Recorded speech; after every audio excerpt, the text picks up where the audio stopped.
ऐसा सब्जेक्ट जिसमें अगर आपने सही तरीके से सही स्ट्रैटेजी से पढ़ाई नहीं करी ना तो आपकी क्लास 11th की फिजिक्स पूरी तरीके से खराब हो सकती है। तो आज मैं आपको बताने वाला हूं कि फिजिक्स में कैसे पढ़ना है, कहां से पढ़ना है, कौन सी बुक्स लगानी है, रिवीजन कैसे करना है, न्यूमेरिकल को सॉल्व कैसे करना है, एक पूरा का पूरा रोड मैप आज मैं आपको देने वाला हूं। सो हाय एवरीवन, मेरा नाम है Prashant, mentor of thousands of students, और आज आप देख रहे हो हमारा प्यारा 11-12 का चैनल, जिसके अंदर आज मैं आपको क्लास 11 की फिजिक्स की एक डिटेल स्ट्रैटेजी देने वाला हूं। देखो यार, मुझे पता है अभी तुम्हारी क्लास 11 स्टार्ट हुई है, थोड़ा बहुत समय हुआ है और अब ना तुम्हें बहुत सारी प्रॉब्लम आ रही है, स्पेशली फिजिक्स के अंदर हो रहा है ना। क्या क्या प्रॉब्लम आ रही है, मैं बहुत सारे स्टूडेंट से बात कर रहा हूं और उनकी सारी प्रॉब्लम मैं आज लिख कर भी लेकर आया हूं। जैसे कि बहुत टफ लग रहा है, ऐसा हो रहा है ना कि जैसे ही तुम फिजिक्स पढ़ना स्टार्ट कर रहे हो, 10th तक की फिजिक्स अलग थी, अब जो नई फिजिक्स आई है ना इसमें न्यूमेरिकल बहुत टफ हो गए हैं। जैसे तुम न्यूमेरिकल सॉल्व करने जाते हो तो तुम्हारा दिमाग एकदम ब्लैंक हो जाता है। हो रहा है ना, समझ ही नहीं आ रहा कि फॉर्मूला कहां अप्लाई करें, ये समझ नहीं आ रहा कि कैसे क्वेश्चंस को अटेम्प्ट करें, और जब क्वेश्चन सॉल्व नहीं हो पाते तो डिमोटिवेशन होता है। ये सारे जो आपकी प्रॉब्लम्स है ना, और स्पेशली ये बैकलॉग जो तुम्हारी बन रही है, टाइम मैनेज नहीं हो पा रहा है, बुक्स फॉलो नहीं हो पा रही है, इतनी सारी किताबें तुम ले आए हो, ये तुम्हारी अकेले की प्रॉब्लम नहीं है। पहली चीज, आज तेरे बड़े भाई की तरह तुझे एकदम सीधी सीधी चीज समझा रहा हूं। तेरी उम्र से इस क्लास से मैं खुद निकल चुका हूं। हाँ, मेरी भी 11th बर्बाद हुई थी, पर आज मैं तेरी 11th बर्बाद होने से बचा लूंगा। कैसे बचा लूंगा?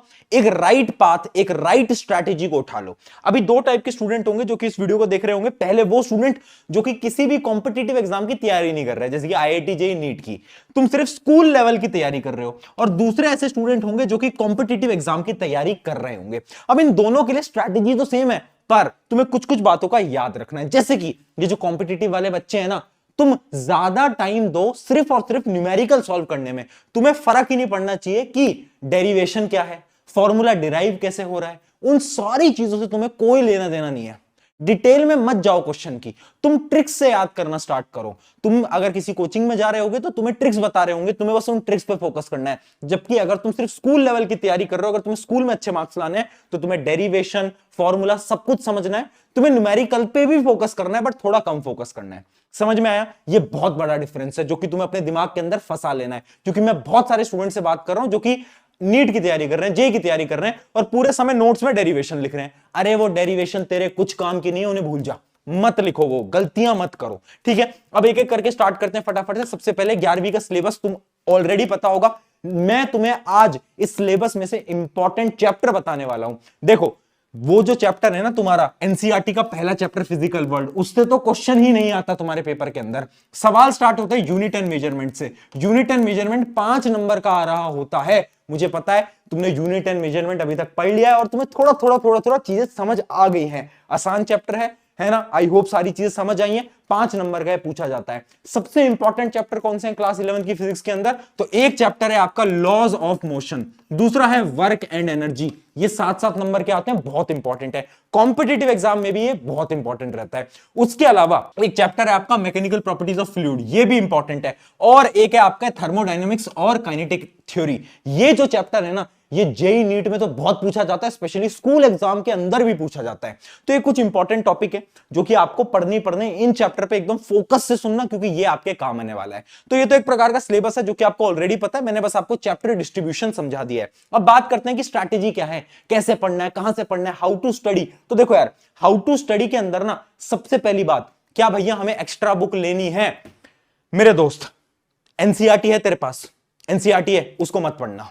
हाँ, 10th तक मैं बोलता था एनसीईआरटी पढ़, 11th में एनसीईआरटी मत उठाना। फिजिक्स की बात कर रहा हूं, केमिस्ट्री की बात नहीं कर रहा, फिजिक्स की मत उठाना। सिर्फ एनसीईआरटी तब उठाना जब तुझे एक्सरसाइज के क्वेश्चन सॉल्व करने हो। हाँ, एक्सरसाइज के क्वेश्चन इंपॉर्टेंट है, बिल्कुल सॉल्व करना। और एक ट्रिक बताऊं, तुम्हारे स्कूल के अंदर जो 80% पेपर है ना, वो एनसीईआरटी से ही आएगा। मतलब एनसीईआरटी के एक्सरसाइज क्वेश्चन सेम आ जाते हैं, थोड़ी बहुत वैल्यू बदलते हैं, पर ऐसा ही रहता है ना?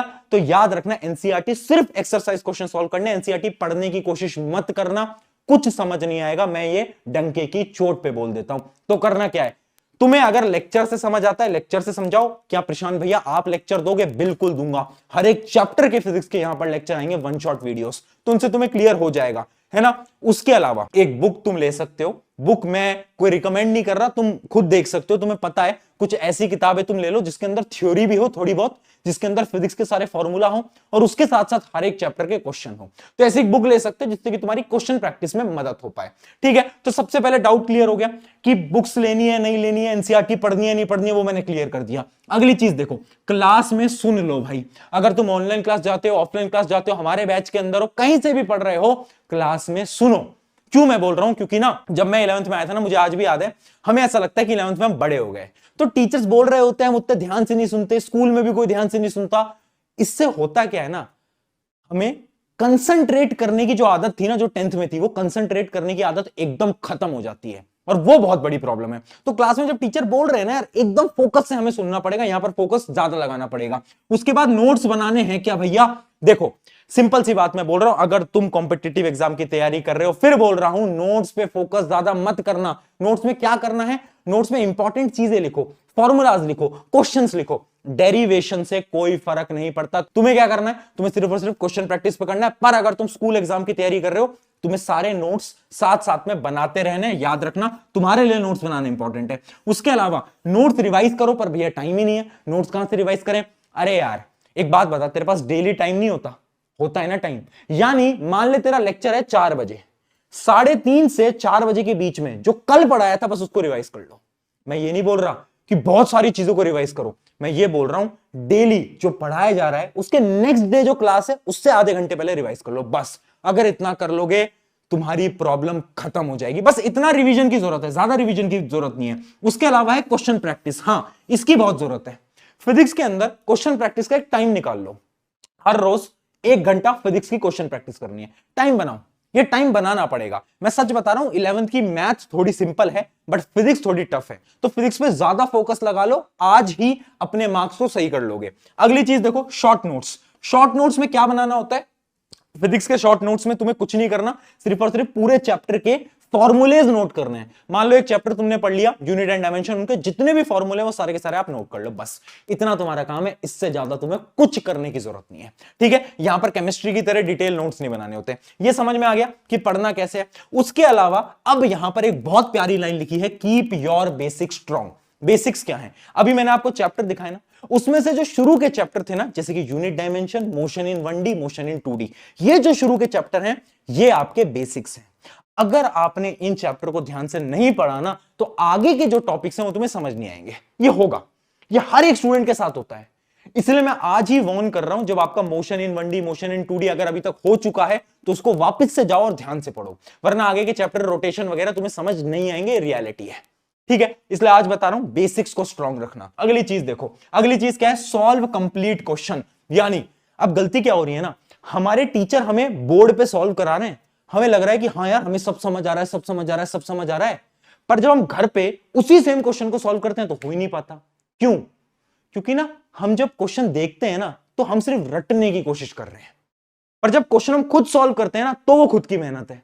इसलिए ट्राई क्या किया करो, जब टीचर आपके क्लास के अंदर क्वेश्चन करा भी रहे ना, तब भी खुद से सॉल्व करने की ट्राई करो और क्वेश्चन पूरा सॉल्व करना, हमेशा क्वेश्चन पूरा सॉल्व करना। बहुत सारे बच्चे क्या करते हैं, कैलकुलेशन छोड़ देते हैं लास्ट की, सोचते हैं चलो इतना समझ में आ गया, ठीक है कैलकुलेशन तो मैं कर लूंगा। नहीं कर पाओगे, एग्जाम के अंदर प्रेशर होता है, कैलकुलेशन करना बहुत टफ हो जाता है। इसलिए पूरे क्वेश्चन को सॉल्व करना, कंप्लीट क्वेश्चन को, ये बहुत इंपॉर्टेंट है। आ रहा है यहां तक समझ में? अगली चीज देखो, अगली चीज क्या है, क्वेश्चन देखते ही ब्लैंक हो जाते हो। किस किस के साथ होता है, नया क्वेश्चन आया, कुछ समझ नहीं आ रहा, ब्लैंक हो गए। अब उस सिचुएशन में करना क्या है, देखो यार, पहली चीज क्या है, जब भी आपको डीमोटिवेशन होना कि यार फिजिक्स के क्वेश्चन सॉल्व नहीं हो पा रहे, तुम्हें हमेशा बेसिक क्वेश्चन से स्टार्ट करना है। यानी आपने देखा होगा जब आपके टीचर पढ़ाना स्टार्ट करते हैं ना, तो अचानक से वो कोई टफ क्वेश्चन नहीं कराते, वो छोटे छोटे क्वेश्चन कराते हैं, छोटे छोटे क्वेश्चन, है ना, बेसिक बेसिक क्वेश्चन, उसके बाद टफ क्वेश्चन पे बढ़ते हैं, हाँ या ना। तो अगर आपसे क्वेश्चन सॉल्व नहीं हो पा रहे ना, तो आप भी पहले आसान क्वेश्चन को सॉल्व करो, इजी क्वेश्चन को सॉल्व करो। इसलिए मैंने बोला था एक बुक ले लेना जिस बुक के अंदर क्वेश्चंस हो, तो पहले आप उस बुक के इजी क्वेश्चन करोगे, फिर थोड़े टफ क्वेश्चन को करोगे। तो ये जो पैटर्न है ना, बहुत इंपॉर्टेंट है। स्टार्ट विद इजी क्वेश्चन, बहुत इंपॉर्टेंट है, मैंने खुद ने अप्लाई करा था, काम करती है टेक्निक। अगली चीज, don't mug up the question. Question और आंसर को रटना बंद कर दो। ये 10th नहीं है, तुम अब बड़े हो गए हो। अब एक वो सिचुएशन है जब हमें सीरियस होना पड़ेगा और हमें क्वेश्चन को सॉल्व करना पड़ेगा। अब आप यहां पर रट नहीं सकते। याद रखना, क्योंकि आपके एग्जाम में सेम क्वेश्चन आने की चांसेस 0.001% भी नहीं है। ठीक है, क्वेश्चन अलग ही आएगा, इसलिए तुम क्वेश्चन रट नहीं सकते, तुम्हें प्रैक्टिस से ही क्वेश्चन सॉल्व करना पड़ेगा। यहां तक समझ में आ गया। उसके अलावा रिसोर्सेज मैं आपको बता चुका हूं, एनसीईआरटी करने मत बैठना। एक किताब तुम उठा सकते हो अगर तुम स्कूल लेवल की तैयारी कर रहे हो, अगर तुम जेईई की तैयारी कर रहे हो, तुम्हारे कोचिंग में तुम्हें कुछ मॉड्यूल्स मिलते होंगे, क्वेश्चन प्रैक्टिस के लिए बुक मिलती होंगी, उनको सॉल्व करो। उसके अलावा मेरी पर्सनल रिकमेंडेशन क्या है, जो कॉम्पिटिटिव एग्जाम की तैयारी कर रहे हैं उनके लिए एचसी वर्मा, यहां पर लिखा भी होगा एचसी वर्मा। एचसी वर्मा जो है वो मैंने खुद ने सॉल्व करी थी और मुझे ऐसा लगता है कि बेस्ट मतलब सॉल्विंग के लिए बहुत अच्छी किताब है। अगर तुम किसी कॉम्पिटिटिव एग्जाम की तैयारी कर रहे हो तब स्कूल लेवल के लिए मत उठाना एचसी वर्मा, कोई काम नहीं आने वाली। ठीक है, स्कूल लेवल के लिए कोई भी क्वेश्चन बैंक तुम ले सकते हो। यहां तक समझ में आ गया, ये आपके रिसोर्सेज थे। अब अगली चीज, टिक, सर्कल एंड स्टार स्ट्रैटेजी। जब भी आप क्वेश्चन सॉल्व कर रहे हो ना, तो पता है तुम्हें 3 चीजों पे याद रखना है। मान लो क्वेश्चन नंबर 1 था, इजी क्वेश्चन था, तुमसे हो गया, टिक कर दिया। एक क्वेश्चन नंबर 2 था जो तुमसे नहीं हो पाया, सर्कल कर दो। क्वेश्चन नंबर 3 था जो कि तुमने कर दिया या फिर नहीं भी हो पाया और तुम्हें ऐसा लगा बाद में जब तुमने सोल्यूशन वगैरह देखा कि यार ये क्वेश्चन तो बहुत अच्छा है, ये तो एकदम बेहतरीन सवाल है, तो उसके ऊपर ना स्टार लगा लेना। क्या लगा लेना? स्टार लगा लेना। ठीक है, अब ये स्टार में क्यों लगवा रहा हूं, क्योंकि बाद में जब तुम रिवाइज कर रहे होगे ना तो तुम्हें कुछ नहीं करना है। रिवीजन में तुम्हें सिर्फ और सिर्फ ये जो स्टार वाले क्वेश्चन है ना, जिसमें तुमने स्टार लगाया हुआ है, ये स्टार वाले क्वेश्चन तुम्हें उठाने हैं और इन स्टार वाले क्वेश्चन की मदद से तुम्हें क्या करना है, बस रिवीजन करना है। यही होता है फिजिक्स में, रिवीजन का मतलब कुछ नहीं होता। फॉर्मूला रिवाइज करा, रिवीजन के बाद डायरेक्टली ये स्टार वाले क्वेश्चंस को सॉल्व करा, बस यहां पर गेम खत्म। इसके अलावा कुछ और करने की जरूरत नहीं है, वापस से थ्योरी नहीं पढ़नी होती, लेक्चर नहीं देखना होता, कुछ नहीं करना होता। अगली चीज, बेशरम बन जाना। बेशरम है भैया, बेशरम बन जाए, क्या बोल रहे हो? बेशरम से मेरा मतलब है डाउट पूछ लो। अगर तुम एक ऑफलाइन क्लास के अंदर हो, तुम स्कूल के अंदर तो जाते ही होगे, डाउट पूछो। कुछ समझ नहीं आ रहा, डाउट पूछो। मुझे पता है ऑनलाइन में डाउट पूछना थोड़ा सा टफ होता है, पर ऑफलाइन में अगर जा रहे हो और डाउट नहीं पूछ रहे तो बहुत बड़ी गलती कर रहे हो। बेशरम बनो, फिजिक्स में 100 बार डाउट पूछो, क्योंकि मुझे पता है फिजिक्स 11th की टफ है और पहली बार में समझ नहीं आएगी, डाउट्स आएंगे, डाउट सॉल्व करना। बेशरम बनो। अरे 100 लोग हैं ना क्लास में, 50 लोग हैं ना क्लास में, क्या फर्क पड़ रहा है? क्या फर्क पड़ रहा है? जब तुम्हारी अच्छे मार्क्स आएंगे ना, अच्छी रैंक आएगी ना, वही 50 लोग तालियां बजाएंगे। ठीक है, तो उन लोगों से फर्क नहीं पड़ता, उन पे बिल्कुल भी फोकस नहीं करना है। आखिरी और फाइनल चीज, कंसिस्टेंसी इज द की। फिर मैं बोल रहा हूं, मत पढ़ो ज्यादा, कोई जरूरत नहीं है ज्यादा पढ़ने की। हर रोज फिजिक्स को 1 घंटा देकर देखो, हर रोज 1 घंटा। अगर तुमने कर लिया ना 1 साल तक, 11 तो एकदम बेहतरीन हो जाएगी, है ना। तो मेरी 11 जरूर बर्बाद हुई थी, बट मैं तुम्हारी 11 बर्बाद नहीं होने दूंगा। उसके लिए फिजिक्स के लेक्चर भी लेकर आऊंगा, तुम्हारी जितनी मदद कर सकता हूं स्ट्रैटेजीज की मदद से वो भी करूंगा। याद रखना, जो कि 10th में बोला करता था, why to fear when your Prashant भैया इज हियर। तो प्रशांत भैया तेरे साथ है, डरे मत। ऑन दिस नोट, शुक्रिया एवरीवन, मिलते हैं किसी नेक्स्ट वीडियो के अंदर।